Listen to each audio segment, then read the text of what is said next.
سرتاج رسول نے ایک بات کہی اور صحابہ کرام کی حالت یہ ہے پابند ہو گئے.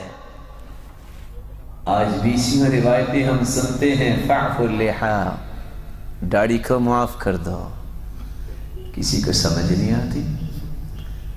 ویسے ایمانداری سے بتائیے، کچھ لوگوں کا ذہن ہوتا ہے نا کہ شاید داڑھی سے انسان کی خوبصورتی ختم ہو جاتی، ایسا ہی ہے؟ بولے. اور کچھ لوگ کہتے ہیں کہ نہیں جی بس شادی کے بعد رکھیں گے. آپ کا کیا خیال ہے جن کی داڑھیاں ہیں ان کی شادی نہیں ہوتی، بلکہ اللہ کی فضل سے 2 3 ہوتی ہیں؟ ایسا ہی ہے نا. اور کچھ لوگوں کا ذہن ہوتا ہے بس جی بوجھ نہیں اٹھا سکتا. کبھی آپ نے دیکھا ہو کہ کسی عالم کو کہ منہ کے بل گرا ہو کہ اس سے داڑھی سنبھالی نہیں گئی؟ دیکھا آپ نے کبھی؟ خوبصورتی کس بات میں ہے؟ میں صرف جھلک دینا چاہتا ہوں کہ میں اور آپ اطاعت کرتے ہیں کہ نہیں. آپ نے نام تو سنا ہوگا، وہ یوسف علیہ السلام. کہتے ہیں وہ کچھ خوبصورت بھی تھے خوبصورت. آپ تو ناراضی ہو گئے، جواب نہیں دے رہے. خوبصورت تھے، کتنے خوبصورت. فَلَمَّا رَأَيْنَهُ أَكْبَرْنَهُ وَقَطَّعْنَ أَيْدِيَهُنَّ وَقُلْنَ حَاشَ لِلَّهِ مَا هَذَا بَشَرًا إِنْ هَذَا إِلَّا مَلَكٌ كَرِيمٌ.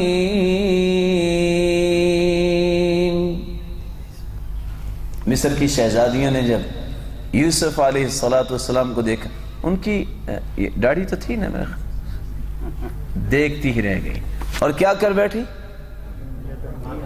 بولے انگلیاں کاٹ لی. داڑھی کو دیکھ کر حسن اتنا تھا کہ انگلیاں کاٹ لی.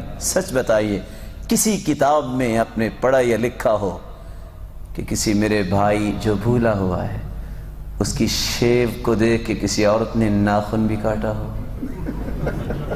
تو حسن کس میں ہوا؟ بولیے. اور عورتوں نے کیا کہا؟ وَقُلْنَا حَاشَ لِلَّهِ مَا هَذَا بَشَرًا، یہ بشر نہیں ہے. إِنْ هَذَا إِلَّا مَلَكٌ كَرِيمٌ، یہ تو فرشتہ لگتا ہے. تو یہ فرشتہ صرف انسان بننے کے لیے اس کو رکھنا ہی پڑے گا. اور حقیقت یہ ہے میرے بھائیوں، اگر یہ خوبصورتی کو زائل کرنے والی چیز ہوتی تو محمد مصطفیٰ کے چہرے مبارک پہ اللہ ناز جاتے. جو آج چند چھٹانگ کے بال اٹھا کے چلنے میں عار محسوس کرتا ہے، وہ میرا بھائی قیامت کو گناہوں کی گٹریاں اٹھا کے پل صراط سے کیسے گزرے گا؟ چلو میں ایک اور بات پوچھ لیتا ہوں، آپ میں سے شادی شدہ کون کون ہے؟ سوالات سے کچھ پریشان ہو جاتے ہیں. دیکھو ایک ساتھی نے ہاتھ کھڑا کیا، باقی سب ویسے ہی. جب شادی کا وقت ہوتا ہے وہ کہتے ہیں شوفہ اسلامیہ، لوگ دیکھنے آتے ہیں نا کہ کون ہے کہ جو ہمارا داماد بنے گا، تو لوگ کیا دیکھتے ہیں؟ چہرہ ہی دیکھتے ہیں نا. یا کسی نے کہا ہو کہ میرے منگیتر کا ٹخنا بڑا خوبصورت ہے، کسی نے کہا کبھی؟ چہرہ ہی مجمع الحسن ہے نا. میرے بھائی آج کسی نے ایک بیٹی کا نکاح دینا ہو تو وہ چہرہ دیکھ کے دیتا ہے. اور اگر ترمذی کی روایت کو صحیح مان کے کہہ دیا جائے قیامت کو جس نے 72 حوریں دینی ہیں وہ بغیر چہرہ دیکھے دے دے گا؟ سوچئے. آج معمولی سے معمولی سکول بھی ہوتا ہے، بیج لگاتا ہے. انتخابی نشان بھی ہوتا ہے نا لوگوں کا، بیج ہوتا ہے. آئی ڈی کارڈ چیک کرتے ہیں. اگر جنت میں جاتے وقت یہ آئی ڈی کارڈ چیک ہو گیا تو کیا بنے گا؟ کیا بنے گا؟ اور کچھ میرے بھائی اس سے زیادہ بھول میں پڑے ہوئے ہیں. کچھ تو بھولے ہوئے ہیں وہ تو رکھتے ہی نہیں ہیں. اور کچھ معمولی سے بات جب آ جائیں کہتے ہیں داڑھی ہے. اور میں تو حیران ہوا اپنے اس بھائی کی بات پہ، کیونکہ ہم تو سب کی عزت ہی کرتے ہیں. لوگ گالیاں دیتے ہیں ہم اس کو جائز ہی نہیں سمجھتے. ہم کہتے ہیں اللہ تعالیٰ ان کو توفیق دے دے یہ مسکراتے جنت میں چلے جائیں. ہماری تو یہ خواہش ہے. پوچھا بھائی یہ کیا؟ کہتا ہے داڑھی. داڑھی یہ کیسے؟ کہتے ہیں اس کو خشخاشی داڑھی کہتے ہیں. بھائی میں نے تو پہلی مرتبہ یہ قسم سنی ہے، علماء نے تو ایسا نہیں نقل کیا. چلو اس بات کو بھی سمجھ لیتے ہیں. لیلۃ القدر کے بارے میں جانتے ہیں بھائی؟ کب آتی ہے؟ شوال میں کہ رجب میں؟ رمضان میں آتی ہے. اچھا، تو جب لیلۃ القدر کی رات کسی کو نصیب ہو جائے تو اللہ کے رسول صلی اللہ علیہ وسلم نے کیا فرمایا؟ کون سی دعا پڑھنی چاہیے؟ یعنی اللہم انک عفو کریم تحب العفو فاعف عنا. کون ترجمہ کرے گا؟ ترجمہ کسی کو یاد نہیں؟ جی میرے بھائی.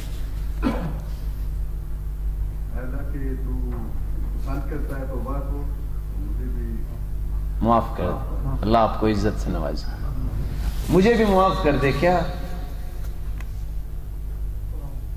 بولے؟ کیا معاف کر دے؟ گناہوں کو. سارے گناہوں کو کہ تھوڑے سے گناہوں کو؟ پھر بولیے. سارے گناہوں کی معافی مانگتے ہیں. کہتے ہیں یہ روایت ترمذی کی ہے اور اس کی راویہ عائشہ رضی اللہ عنہا ہے، اور امام البانی نے بھی اس کو حسن کہا ہے. سارے گناہوں کی معافی مانگتے ہیں کہ تھوڑے سے؟ فعفو کا مطلب کیا کرتے ہیں؟ سارے گناہوں کو معاف کر دیں. چلو میں پوچھ لیتا ہوں، ممکن ہے آپ نے سنا ہو کسی اعتکاف میں بیٹھنے معتکف میں بیٹھنے والے کو، یا اللہ اگر 10 من گناہ ہیں تو 5 من معاف کر دے اور 5 من رہنے دے. کبھی سنا ہے ایسے آپ نے؟ سارے گناہوں کی معافی مانگتے ہیں. فعفو کا لفظ سارے گناہوں کی معافی. اور اگر 22 روایتوں میں یہ لفظ آ جائے فعفو اللحا، داڑھی کو معاف کر دو، ساری کو کہ تھوڑی کو؟ اور جواب نہیں آئے گا. بولیں. میری اور آپ کی بات میں تو تناقض ہو سکتا ہے، سرتاج رسول کی زبان میں تناقض کیسے ہو سکتا ہے؟ وہاں بھی سارے گناہوں کی معافی مانگتا ہے، اور جب داڑھی کے لفظ آئے اور صحیح بخاری کی روایت ہو، یہ تو ترمذی کی ہے، تو فعفو اللحا، داڑھی کو معاف ساری کو ہی کرنا چاہیے کہ تھوڑی کو؟ بتائیے پھر کون ہے میرا وہ پیارا بھائی جو یہ وعدہ کرتا ہے کہ آج کے بعد میں داڑھی کو معاف کر دوں گا؟ دیکھتے ہیں ان احادیث کا اثر کتنا ہوا. توفیق تو اللہ نے دینی ہے نا.